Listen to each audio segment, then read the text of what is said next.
Bismillahirrahmanirrahim. Assalamualaikum warahmatullahi wabarakatuh. Berita Al-Hijrah 3 April 2023 ini bersama saya Wan Kamaruddin Ibrahim dan berikut tajuk utama malam ini. 15 sekeluarga ditipu agensi umrah, rugi RM120,000. Juga jual makanan kepada kaki ponteng puasa, kedai bersekongkol.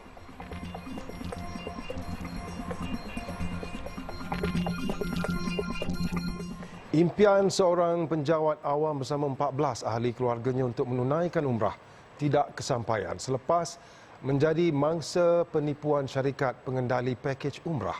Nah, kesemua mangsa yang berusia antara 10 hingga 70-an itu membuat pembayaran RM7,920 setiap seorang dengan jumlah keseluruhan kerugian bernilai hampir RM120,000. Ahmad Kashfi Abdul Rahman, 57 tahun berkata, dia bersama keluarga sepatutnya berlepas ke Tanah Suci pada 28 Februari lalu dengan syarikat yang beroperasi di Alustar, Kedah. Katanya syarikat berkenaan kemudian memaklumkan penerbangan itu terpaksa ditunda dengan alasan tiada penerbangan pada tarikh berkenaan. Syarikat itu memberi tarikh baharu pada 3 Mac lalu, namun sekali lagi ditunda dan sehingga kini tiada tarikh baru yang diberikan. Malah cubaan menghubungi mereka juga gagal. Saya berharap bahawa pertama saya mendapat balik hak saya, tapi yang kedua benda ni kita selalu dengar sekarang ni berita-berita bahawa jemaah tertipu sebagainya. So saya telah mengalami sendiri masalah ni. So saya berharap ia membuka mata kepada masyarakat supaya kita lebih berhati-hatilah dalam memilih pakej. Tambahnya, dia ada menghantar surat tuntutan melalui pos, email dan WhatsApp kepada ibu pejabat syarikat berkenaan namun tidak mendapat sebarang maklum balas. Katanya mereka berminat untuk mengambil pakej umrah dengan syarikat itu kerana tertarik dengan jaminan akan menguruskan rawatan hemodialisis terhadap abang serta ibunya yang uzur. Sementara itu, Ketua Polis Terengganu Datuk Rohaimi Mat Isa mengesahkan ada menerima laporan berhubung kejadian berkenaan. Katanya laporan dibuat membabitkan sebuah agensi pengendali umrah di Alustar, Kedah dengan pemindahan wang dilakukan di Terengganu. Jadi kita ingin menasihatkan orang ramai yang mana akan mengadakan ataupun akan mengerjakan umrah supaya lebih berhati-hati terhadap syarikat-syarikat yang menawarkan pelbagai pakej yang menarik. Jadi pergilah kepada agensi-agensi ataupun syarikat-syarikat yang besar yang telah recognize. Bukan apa, ini kita tahu ini adalah merupakan satu perjalanan ibadah, ritual. Jadi bila berlaku pada kes macam ni, dia bukan saja melibatkan kerugian RM1, tapi lebih pada emosi. Rohaimi berkata siasatan lanjut akan dijalankan mengikut Seksyen 420 Kanun Keseksaan kerana menipu. Baru pukul 10.30 pagi, sudah ramai yang mula membungkus makanan di kedai-kedai mamak. Malah peniaga kedai makan pula dilihat tidak ada rasa bersalah menjual kepada individu beragama Islam ketika operasi plastik hitam dibuat anggota Jabatan Agama Islam Perak di sekitar Ipoh hari ini. Ketua Pegawai Penguatkuasa Agama Jaib Saiful Azizi Abdul Manap berkata, hasil pemeriksaan anggotanya sejak hari pertama Ramadan mendapati kedai-kedai makan mamak bersekongkol menjual makanan kepada mereka yang tidak berpuasa sejak awal pagi. Katanya, walaupun arahan kebenaran berniaga di bulan Ramadan selepas pukul 3 petang, namun masih banyak kedai makan yang tidak menghiraukan arahan itu. Kami di Barisan Agama Islam di bahagian penguasaan mendesaklah kepada, terutama kepada yang membuka kedai, tolong sama. Memang kita tak boleh menghalang hak mereka untuk buka kedai, tapi mereka biarlah ada sikit sensitiviti tentang untuk menjual, biarlah kepada yang non-Muslim. Kepada non yang bukan Muslim, walaupun mereka ada alasan. Banyak yang kita pergi, kita pegang, mereka beli bungkus, kita pegang mereka buat alasan, gastrik, alasan beli untuk isteri yang uzur. Menurut Saiful Azizi, operasi plastik hitam telah dibuat sejak hari pertama Ramadan di seluruh negeri Perak dan setakat ini 2 saman telah dikeluarkan di bawah Seksyen 24 Enakmen Jenayah Syariah Perak 1992. Katanya walaupun denda RM1,000 atau penjara 6 bulan dikenakan di bawah seksyen itu, namun masih ramai umat Islam yang tanpa segan silu membeli makanan sejak awal pagi. Ketika operasi bersama TV Al-Hijrah pagi tadi, ramai yang kantoi membeli nasi berbungkus-bungkus yang diletak bukan dalam plastik hitam, sebaliknya plastik biasa. Ada juga yang bertempiaran lari dan meninggalkan nasi yang dibungkus apabila mengesan van putih menghampiri. Malah ada yang melanggar belakang van putih penguatkuasa Jaib ketika cuba melarikan diri. Hartal doktor kontrak mahu menjadi ahli jawatankuasa yang akan ditubuhkan Kementerian Kesihatan bagi mewakili golongan berkenaan dalam menangani isu terbabit. Sekretariat itu percaya usaha kerajaan bagi menangani masalah doktor kontrak tidak akan memberi sebarang impak atau membawa kepada penyelesaian sekiranya tiada wakil kumpulan itu dalam jawatankuasa berkenaan.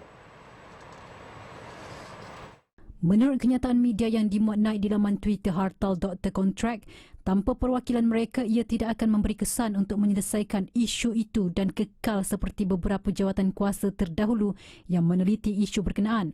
Mereka juga berharap penjagaan pesakit tidak terjejas dan perkhidmatan penjagaan kesihatan dapat disambung semula selepas bantahan selesai. Kerana pendirian itu sudah dijelaskan kepada Menteri Kesihatan Dr. Zaliha Mustafa, Persatuan Perubatan Malaysia MMA, Polis Diraja Malaysia PDRM dan media sebelum ini.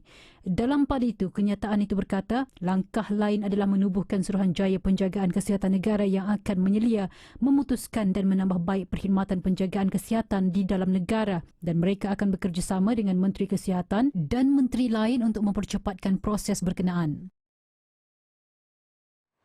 Sementara itu, Kongres Kesatuan Pekerja-Pekerja di dalam Perkhidmatan Awam, QPEX, tidak bersetuju dengan tindakan mogok yang dilakukan Dr. Kontrak. Dan Presidennya Dato' Adnan Mat berkata QPEX bersolidariti dengan isu itu namun tidak bersetuju dengan langkah mereka yang mahu melancarkan mogok di seluruh negara sebagai protes. Tetapi pada masa yang sama kami ingin menasihatkan pihak-pihak yang berada dalam kumpulan yang ingin meneruskan tindakan mogok yang boleh menjejaskan sistem penyampaian kesihatan kerajaan kepada rakyat, maka kami ingin memaklumkan bahawasanya yang ini QPEX kami tidak bersetuju. Yang pertamanya, harta doktor itu sendiri tidak ada local standby untuk mengambil tindakan perusahaan seperti mogok dan sebagainya.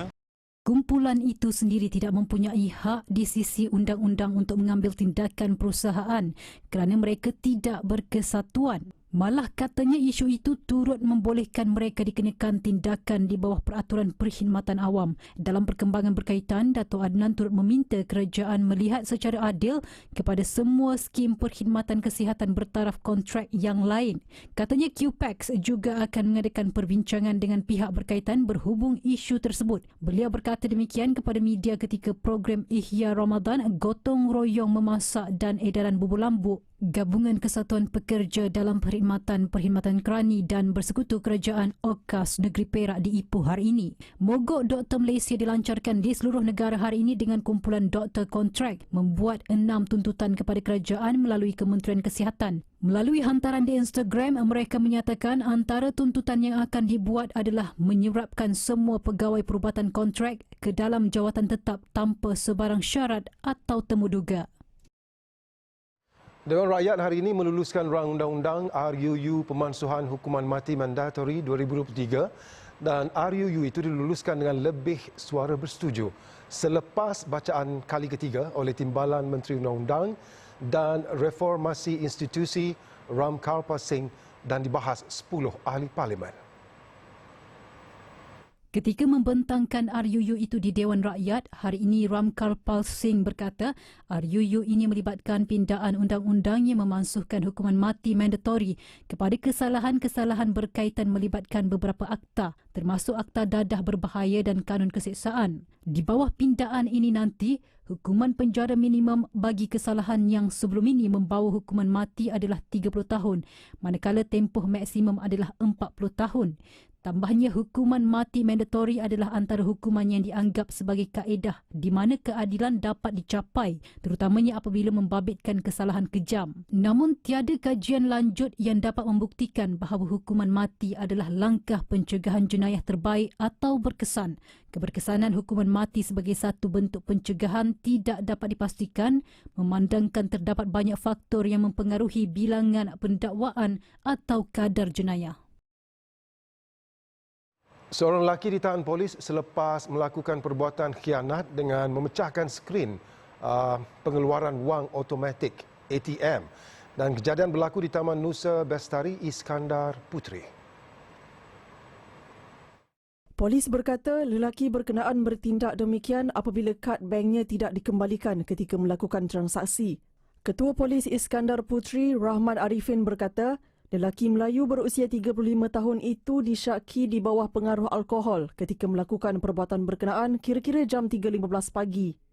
Anggota unit rondaan bermotosikal URB Bahagian Pencegahan Jenayah dan Keselamatan Komuniti Iskandar Puteri berjaya menangkap suspek yang disyaki melakukan khianat pada harta benda.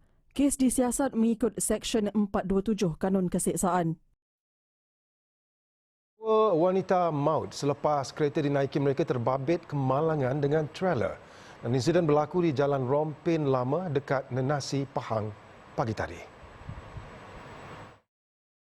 Mangsa maut dikenali sebagai Ruzana Muhammad Agin 50 tahun dan Suhaizan Abdullah 41 tahun. Pegawai Bomba dan Penyelamat Malaysia Pahang berkata pihaknya menerima laporan berhubung kejadian itu pada jam 8.46 pagi. Susulan itu 9 anggota dikerah ke lokasi kejadian. Kemalangan berlaku di antara kereta Pro 2 Myvi dengan lori trailer membuatkan dua mangsa tersepit dan Bomba terpaksa menggunakan alatan khas sebelum berjaya dikeluarkan. Namun, kedua-dua mangsa telah pun disahkan meninggal dunia dan mayat dihantar ke Hospital Pekan untuk siasatan lanjut. Dapur Ramadan, rezeki berlipat ganda buat 22 wanita asnaf. Ramadan memberi rezeki berlipat kali ganda buat 22 wanita dari kampung Bukit Gading di Tanah Merah yang mengambil upah menghasilkan ketupat palas sejuk beku sebanyak 10,000 biji sehari. Dan dia berikutan sambutan terhadap 6 jenis ketupat palas termasuk ketupat lemak, manis, serunding mendapat sambutan menggalakkan di seluruh negara berbanding pada bulan lain. 22 wanita itu yang sebelum ini terdiri daripada golongan asnaf namun kini mampu keluar daripada kepompong kemiskinan selepas bekerja dengan projek Dapur Ramadan yang diusahakan oleh Zarina Muhammad Nawawi 51 tahun. Kita bermula dengan buat charity. Charity ni 11 tahun dah charity. Tapi bila kampung ni kita ramai senarai asnaf. Jadi demo ni buat tupak ni semua daripada asnaf kita ada dalam list dah. Jadi tanyalah demo ni ke daripada sebab kita faham ke orang menerima sedekah ni dia tak sih menerima dak.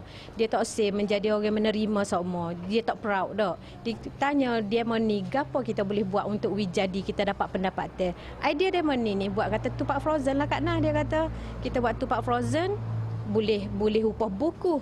Jadi kita start dengan 10 kilo tahun 2017. Tambah Zarina, pada bulan biasa, Dapur Ramadan menghasilkan hanya 5,000 biji ketupat setiap hari. Namun bermula awal Ramadan, permintaan meningkat menyebabkan pengeluaran ditambah kepada 10,000 biji sehari. Setiap pekerja akan dibayar upah 17 sen sebiji setiap ketupat palas yang siap dibungkus dengan rata-rata dari mereka memperolehi pendapatan sekitar 100 hingga 120 ringgit sehari berbanding 50 hingga 60 ringgit sehari pada bulan biasa. Bagi pekerja Haliza Muhammad Nur, dia bersyukur kerana dapat bekerja dengan Zarina menerusi dapur Ramadan yang sememangnya banyak mengubah nasib dia sekeluarga.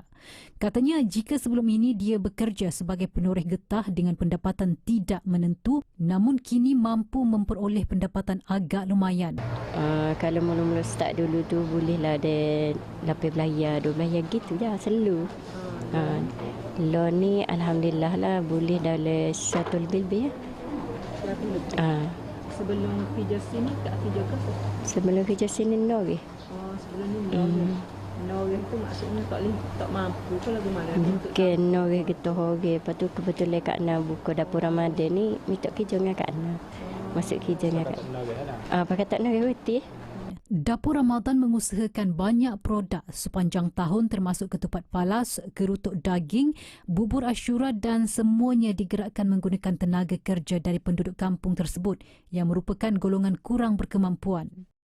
Dulu hijau jahit kat rumah lah. Ambil upah sikit-sikit gitu lah. Lepas tu, 9 tahun dah hijau dengan Kak Na. Buat tupak lah. Bertambahlah pendapatannya sikit pada jahit itu ke. Dan ni kalau buat banyak bolehlah 1 lebih. Kalau buat sikit itu biasalah. Dalam 50-60 lah. Macam kerja sini kan macam-macam lah buat. Masuk mak pondok, lepas tu buat macam-macam lah. Macam buat macam suruh. Lepas tu buat tupak.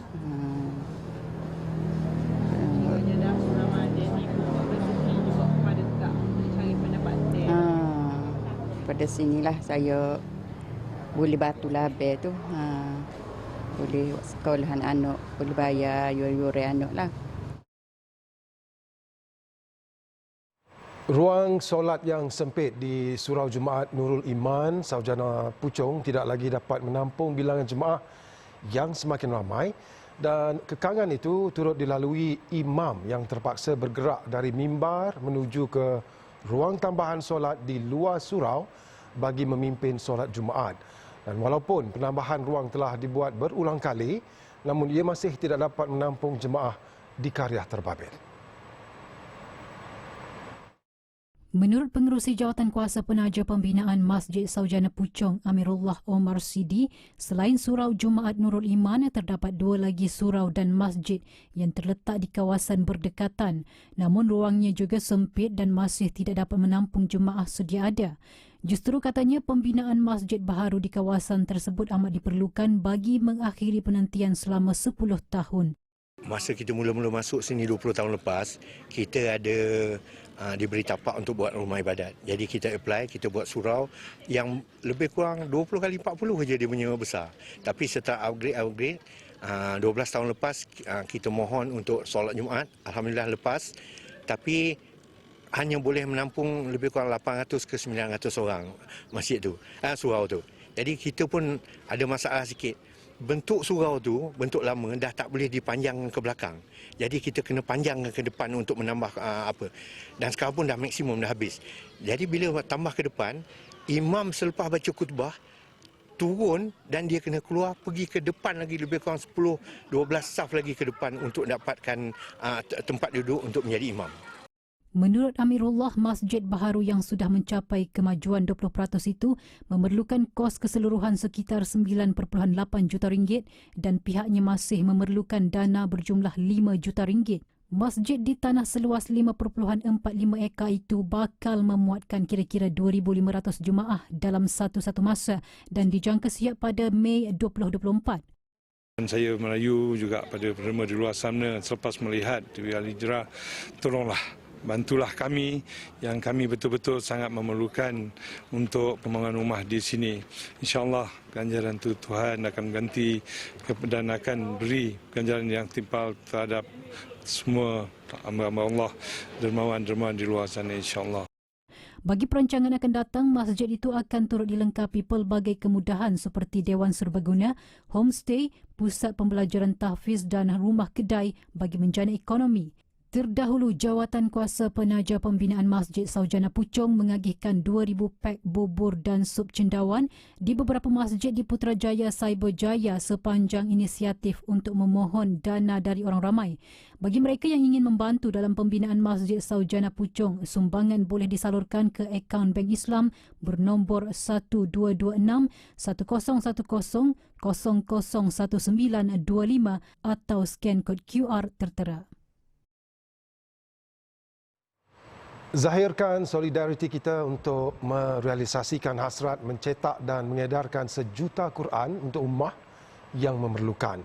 Berinfaklah sekarang serendah RM38 untuk setiap naskah dan semoga usaha kita yang kecil ini dipandang Allah dan menjadi asbab kita ke syurganya.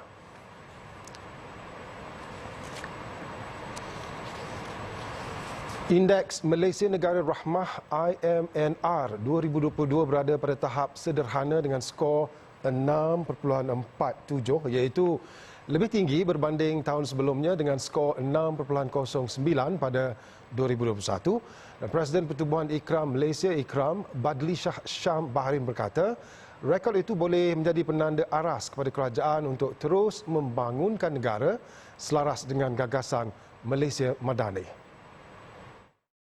Jelas beliau, kajian itu melibatkan 2012 responden bagi meninjau persepsi masyarakat terhadap situasi kemajuan negara dalam pelbagai aspek. Kajian diukur menggunakan skala 1 hingga 10.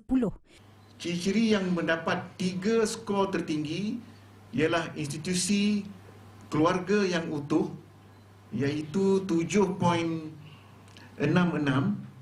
hubungan etnik dan penganut agama yang harmoni 7.40, masyarakat yang berilmu, berakhlak, penyayang 7.32, menunjukkan Malaysia berada di atas landasan yang betul dan boleh ditambah baik dalam merealisasikan gagasan Malaysia Madani.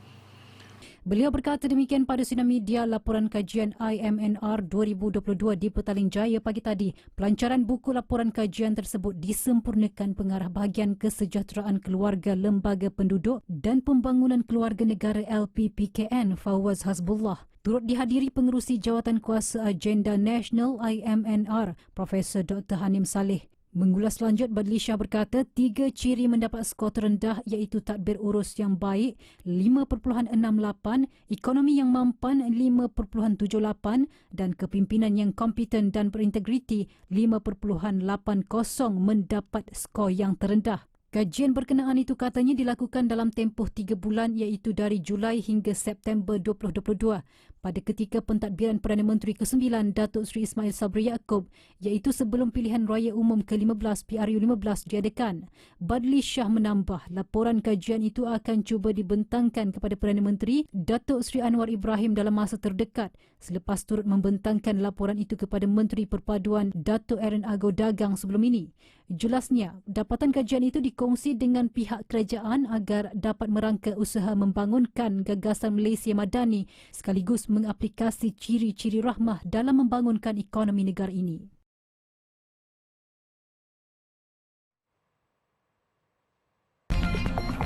Blogger tentera terima barang sebelum meletup.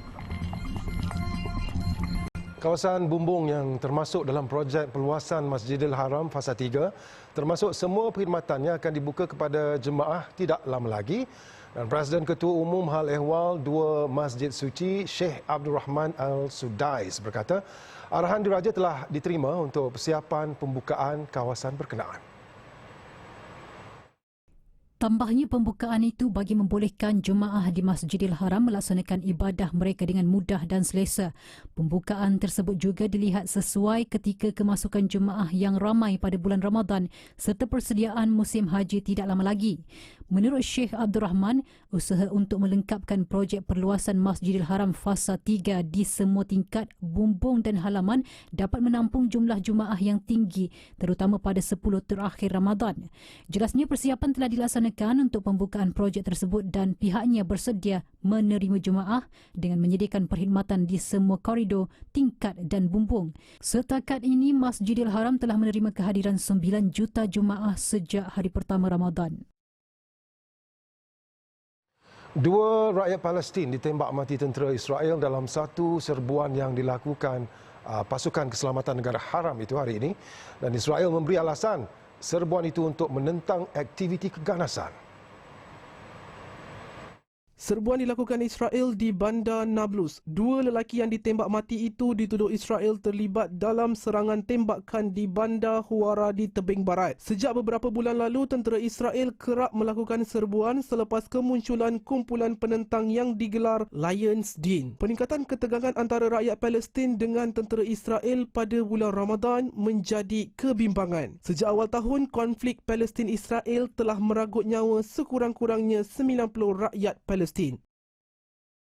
Seorang blogger tentera Rusia, Vladlen Tatarsky, terbunuh dalam kejadian letupan bom di sebuah kafe di St. Petersburg, Rusia. Dan ketika kejadian, Tatarsky sedang berjumpa rakannya sebelum seorang wanita datang menyerahkan sebuah kotak yang kemudiannya meletup. Menteri Dalam Negeri Rusia memaklumkan semua individu di kafe berkenaan ketika letupan diperiksa bagi mencari pihak terlibat. Setakat ini, tiada pihak mengaku bertanggungjawab terhadap insiden. Selain kematian Tatarsky, letupan berkenaan turut mencederakan 19 individu lain. Ketika kejadian, terdapat kira-kira 100 orang di kafe terbabit. Tatarsky atau nama sebenar Maxim Fomin mempunyai lebih 560,000 pengikut di aplikasi Telegram dan merupakan salah seorang penulis yang kerap mengkritik perang Rusia-Ukraine. Baik, sekian untuk malam ini. Ikuti banyak lagi kandungan menarik berita Al-Hijrah menerusi platform media sosial seperti Facebook, Twitter, YouTube, Instagram dan TikTok. Juga layari alhijrahnews.com untuk laporan berita dalam dan luar negara serta artikel eksklusif. Saya Wan Kamarudin Ibrahim. Satukan ummah dengan ilmu bagi memperkasa Malaysia Madani. Assalamualaikum warahmatullahi wabarakatuh. Jaga diri. Selamat malam.